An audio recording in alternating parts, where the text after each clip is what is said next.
Ciao a tutti! Oggi in questo video proverò a spiegarvi il procedimento per ottenere il sale colorato. Questo è un procedimento che è davvero molto semplice, veloce, ma soprattutto economico. Una volta realizzato il sale, questo potrà essere utilizzato in molteplici modi, per esempio per realizzare delle bomboniere o dei centrotavola. Seguite il video perché è davvero molto carino.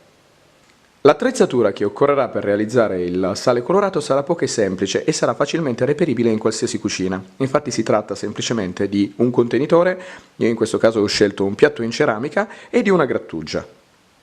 Per quanto riguarda i materiali, occorrerà semplicemente procurarsi del sale fino e dei gessetti colorati. Il sale fino potrà essere colorato con qualsiasi tipo di pigmento, quindi la scelta del colore dei gessetti e quindi della colorazione del sale dipenderà semplicemente da un vostro gusto personale.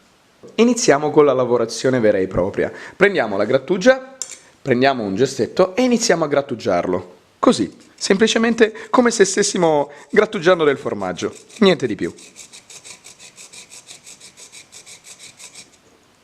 Una volta terminato di grattare il gessetto, otterremo questo, ovvero una polvere colorata col pigmento che abbiamo scelto. Questa polvere, unita al sale, donerà a quest'ultimo il colore che abbiamo scelto.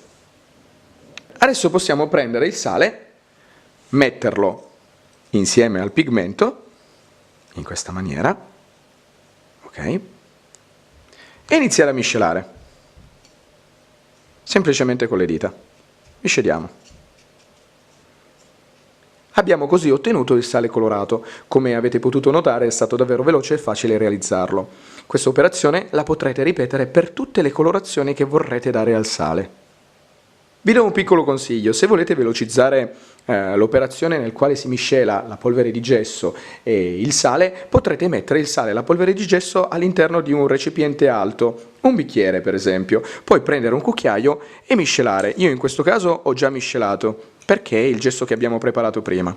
Comunque, in questo modo farete molto più in fretta. Poi, se la colorazione vi sembra troppo scura, allora a quel punto, se volete attenuarla, sarà sufficiente mettere un pochettino di sale. Più sale mettete, meno pigmenti ci saranno e quindi più chiaro è l'effetto finale. Al contrario, se volete un effetto molto più vivo come colore, mettete meno sale e più pigmento. Ed eccovi alcuni dei risultati ottenuti colorando il sale. Come potete notare, per ogni campioncino c'è di fianco il gessetto utilizzato per colorare il sale. Adesso vi mostro come utilizzare il sale colorato. Ci sono vari modi per poterlo utilizzare. Io ho deciso di mostrarvi come si realizza un centrotavola o una bomboniera. Per fare questo vi dovete procurare un vaso di vetro abbastanza alto, più o meno 30-40 cm, e poi vi dovete procurare una rosa stabilizzata. Io nel mio canale vi mostro come realizzare una rosa stabilizzata. Provate a farla, perché il risultato finale sarà molto carino e sarete sicuramente orgogliosi di aver realizzato tutto con le vostre mani. Prendete il vaso di vetro e in questo inserite uno alla volta i colori del sale, in modo che si formino degli strati. Io in questo caso ho scelto 4 colori e quindi piano piano inizierò dal più scuro e andrò in alto arrivando sino al più chiaro. Primo strato, il viola. Secondo strato, quello rosso. Ed ecco che abbiamo inserito il terzo strato, quello arancione. Ed ecco che, dopo aver posizionato il giallo, abbiamo terminato l'operazione di inserimento del sale, quindi adesso possiamo posizionare la rosa stabilizzata all'interno del vaso. Se vogliamo sarà questo il momento in cui inserire anche altri eventuali fiori o decorazioni. Una volta inseriti i fiori e la rosa stabilizzata all'interno del vaso, si può considerare conclusa l'operazione di realizzazione del centrotavola.